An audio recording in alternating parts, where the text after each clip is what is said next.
So that's the quick run through. Remember that when we now that we're going to open it up for discussion, it says Q&A, but you're welcome to talk about things that you're already doing that you want others to know and so on. The ministry is still on the line, but remember, if you have policy questions, please direct them to them. This is a conversation about how do we work together to support teams, both locally and regionally and provincially. So I'll stop there.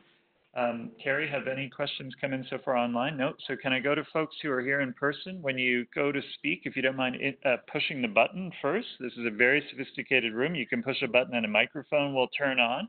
You can't have more than one on at a time, so you'll need to turn it off later. Just say your name, and if you don't mind just introducing your role in your organization. So questions, comments, points people want to share? Yeah. So just turn the mic on in front of you. It's kind of lower down on that pole. Right. There we go. Homer Yang from LHSC and from St. Joe's. Chief of Anesthesia, what I'm trying to sort out, I had been sort of surfing the net as you're sort of talking through. There are different resources that may or may not be on there, and how do we sort of keep up to date? For example, if I want to, you sort of mentioned very quickly the Indigenous Primary Care Network. Trying to link into Indigenous population has always been a challenge to figure out how to link in. So, how do we keep up to date as the resources are getting posted? Or it's a great question. It's something we've been struggling with. So our intent is to use the news item on the webpage to always say, we've just updated these 3 RISE briefs. So if I use your particular example, we have a RISE brief on community engagement, but right now it's written at a very general level, and it's not specific about engaging Francophone populations or Indigenous communities. We're currently in discussions or about to have a discussion with the French language planning entities to talk about how we can add to that brief tips about engaging with Francophone populations.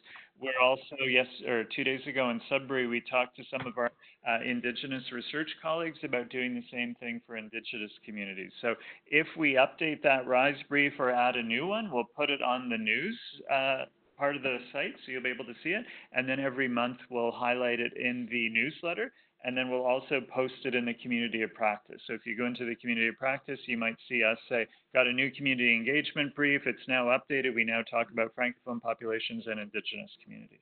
Make sense? Thank you. Great. Other questions or comments? Yeah. So can you turn your mic off? Excellent. Now we're ready. Thanks. David Hill, Wilson Health Research. So digital health is obviously going to be crucial to this. Absolutely. But it's totally impractical to have every OHT come up with this individual digital health solution. Yeah. Are you looking, or is the ministry looking at actually having more of the sense of super providers, of a digital health provider that would then service a number of OHTs, perhaps with overlapping mandates or similar geographical juxtaposition? And within Southwest Ontario, the hospitals, have a strong digital health platform, but that doesn't provide for all providers, even within London Middlesex. So how do we actually get to a position where we can integrate digital health? Absolutely. So the ministry is about to release a digital health playbook that includes kind of the playbook itself is a high-level overview of where the province is hoping that we're going to go. And then it also includes 4 policy documents that lay out kind of the terms of engagement. And then it also provides a catalog of digital health assets that we should be leveraging, like the hospital systems, like the electronic medical record systems. So that lays out those terms, and you'll see in that document when it comes out that the ministry wants people to do innovative local things that can be then scaled up, but it's very focused on making sure that all of this ends up at the end of the day working across the system. We don't want to end up having people in this part of the province in a silo, and then when they move to other parts of the province, they become disconnected. So it's that balancing act of being open to innovation, but then if it's an innovation everybody needs, we need to scale it up immediately to the whole province. So that document should come out soon. Like any document the ministry puts out about OHTs, it immediately goes on to the RISE website, so everything's there.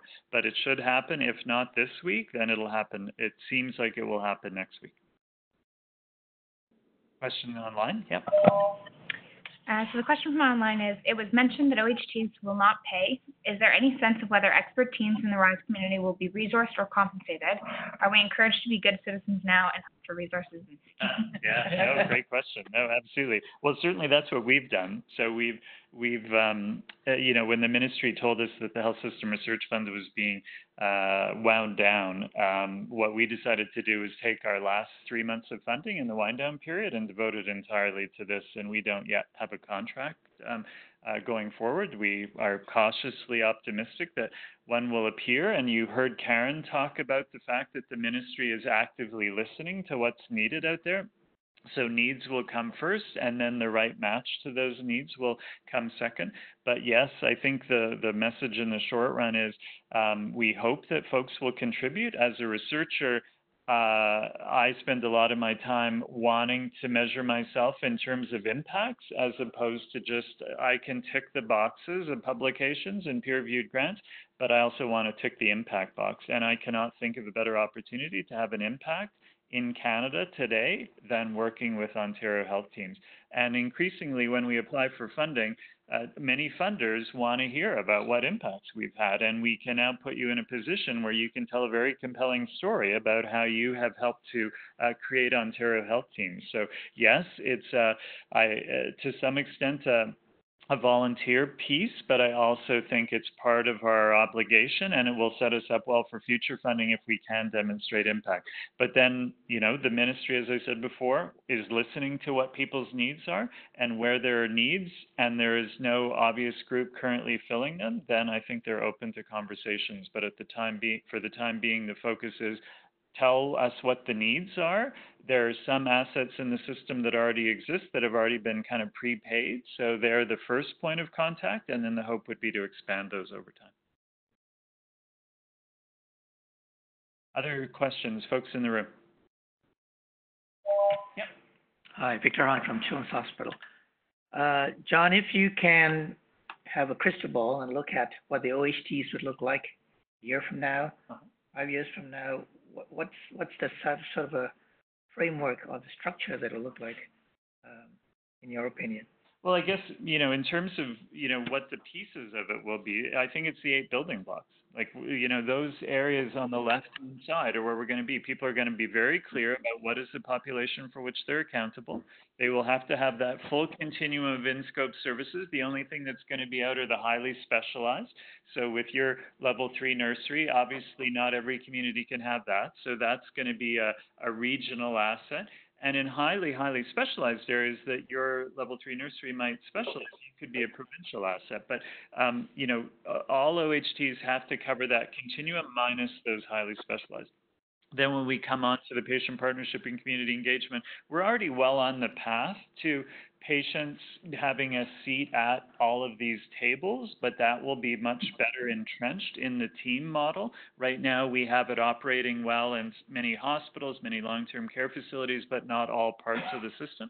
Then when it comes to the population health management piece, which is building block 4, that to me is the biggest transformation. That's an area where the U.S. is way ahead of us, and we have a lot of work to do to think about how do we understand populations with shared needs, shared barriers, how do we co-design this array of services that complements reactive with proactive. So that's going to look the most different, I think. Fifth, the digital health. I've said before, from what I see, the government is committed to this transformation, but sees it as an opportunity to take us from here in digital health, where we're way behind many other health systems globally, and move us up to here. So it's a unique opportunity. So I won't continue down the list, but I think those building blocks are very much what the ministry is clear about. They should all look like at maturity. What they look like a year from now is going to be movement in 2 areas. One is incremental progress on those building blocks, but it's also going to be showing practical experience in efforts to move the needle on key quadruple aim metrics. So the ministry is asking every team to pick certain priority populations and to show they can start to move the needle on quadruple aim. Initially, many of the metrics that the ministry is putting forward skew to being a bit more hospital-based, and they're the easier to measure stuff, but over time we will transition to more patient-reported experience measures, more patient-reported outcome measures. They'll be more fully evocative of all aspects of the quadruple aim. but we're not there in terms of the data that allows us to fully do that yet, but we will get there. So I guess that's my answer. We'll see the building blocks in the short term start to come into place, and we'll start to see progress in some of the easier to measure areas, but then by maturity, we need to be moving the needle across a much broader array of metrics. Yep, Carrie. So I have two questions from online. The first one is, can you speak to what types of supports are out of scope for RISE? What types of supports are out of, well, I don't know that anything per se is out of scope. I think that some of the things that are going to change, as Karen alluded to, is that right now the focus has been the more general supports that would be applicable across all teams. So if I go to the slide that Heather spoke to, anyway, I'll get to it. What we've tried to focus on are some of those topics that we think are relevant to everybody. So those are the 13 RISE briefs that we either had up at launch or we had up within a few weeks of launching, because we wanted to have, we thought those would be applicable across every team. Every team needed to be thinking about these issues. So the focus initially was the more general stuff that we thought would be applicable. Over time, we'll become much more responsive, and it could be that folks tell us, we, like Chatham-Kent might say, we want to get together with other teams that are smaller populations, not connected to an academic health science center, but facing with some strengths.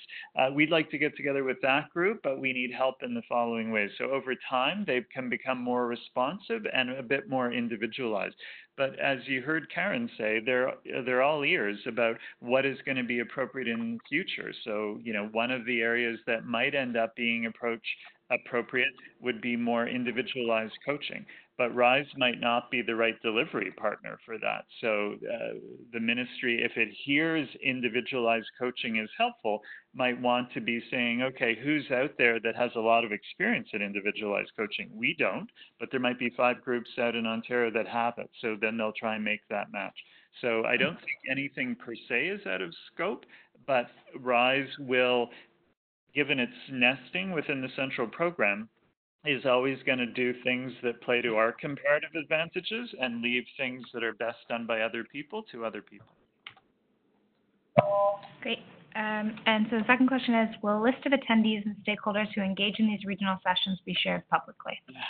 I need to add this as a slide to make sure that people are okay, because then we have to go back to all of you. So we are going to send out a quick email just to make sure that folks are okay with us sharing the list, but absolutely the intent is to share the list. So what you're not seeing is the list of folks online, and what they're not seeing are the folks that are in the room, but our plan is certainly to get your okay to share that list. So we'll have had by next Wednesday 18 meetings across the province, so 3 in every community. You're in this middle session for the London session, focused on the supports. Earlier in the day, we had the teams invited to full application.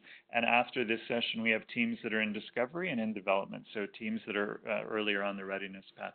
So all of those groups could benefit from knowing who else was in the room. What we've also found helpful with these sessions is at a certain point, we close off the webinar. This is not helpful to the remote participants, but for the folks that are in the room, we turn off the webinar piece, the recording piece, and then just have a conversation with the folks in the room. And things get real very fast in that circumstance, because people are less worried about having their voices heard and their names identified and stuff. So and what we find in those sessions is people start to make connections among themselves. So what happened in our last session was that we realized this huge advantage of Chatham-Kent speaking to Western about points of synergy where those teams can be learning from one another, and Western obviously has assets that would be hugely helpful to Chatham-Kent. Other questions or comments before we run out of time? Yeah, Paul. Paul Woods, London Health Sciences. So first of all, this is very exciting. Congratulations. I'm always looking for, when you're talking about system transformation of a $60 billion system, dealing with 14 million people in an area that's, twice the size of France, you've just sort of predicted failure. So where's the leverage point? And this looks very good to me, so congratulations.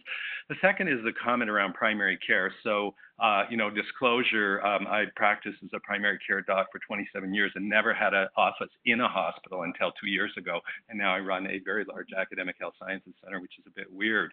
But my fear is if you look at all the vulnerability or potential failure modes, it's that, because although we talk about primary care as a sector, it's nowhere close to that. So that's been something that I've been on the path of for about a year, knowing that this is coming, and I'm interested in knowing what others have done. I know that's beyond this conversation, but through this learning opportunity and sharing community, the opportunity to find out what people have done. And what we did at LHSC is we brought them to the table 7 months ago. We met with them saying in or out. We didn't have Ontario Health Teams back there. They were, I can't remember what they were called. We've had 3 names for them. Is regardless of whether we are or aren't or what they look like, we need to work together in different ways and that sort of thing. And what we finally, and I have to congratulate myself, I pat my own shoulder. I actually sunsetted a group because I said last week, you guys need to go off and become a sector. And what we've really talked about, as they've been saying, we want to lead, is to say, then you have to deliver something, right? It's not just enough for somebody to hand you the keys to the car, but you've got to demonstrate you can actually drive the thing. Yeah. And so we talked about 3 things. One is you need to have a vision. What is it you want to be? What is it you want to deliver? The second thing is you have to demonstrate collective impact, because me as a family physician treating all my hypertensive patients, I'm not going to prevent 1 stroke. But if 10 of us do, we're going to prevent 3 strokes. If 100 do. And so the whole notion of collective impact. And the other thing is develop reliability. That as soon as we identify a population, we have to be able to feed this to you, and you have to pick it up. Not decide if you want to, but you have to develop that reliability. So it's sort of 3-part framework is kind of what we've done. I've now taken my hands off the wheel and gone back to my office in LHSC. Just whimsically, we call the project Project Pandora, which people can guess what that actually means to. And that, so it's been interesting, but I'm going to watch that sort of part of the learning community big time, because I think that that is probably the biggest vulnerability in the entire thing. Absolutely. So just 2 quick reactions. One is it's great that we have primary care providers now in leadership positions that can make this case. It's very persuasive when the primary care providers are in other sectors making this argument. And the second thing is we really want to use the upcoming webinars, get-togethers to hear, as you said, about what other people are doing. So we could get you presenting on what you're doing with Pandora. We could hear from other communities that have gotten traction with primary care providers, share those lessons learned, and some will be appropriate to other communities and others might need to be adapted. But that's exactly the type of thing we want to hear more about. Any final comments before we run out of time? Carrie, anything else online? No? Super. All right. So for those of you who are online, thank you very much for joining us remotely. So we're just going to turn off the WebEx session. I'm just going to stop sharing my slides. And again, if you have any follow-up questions, don't hesitate to send us a question to Rise.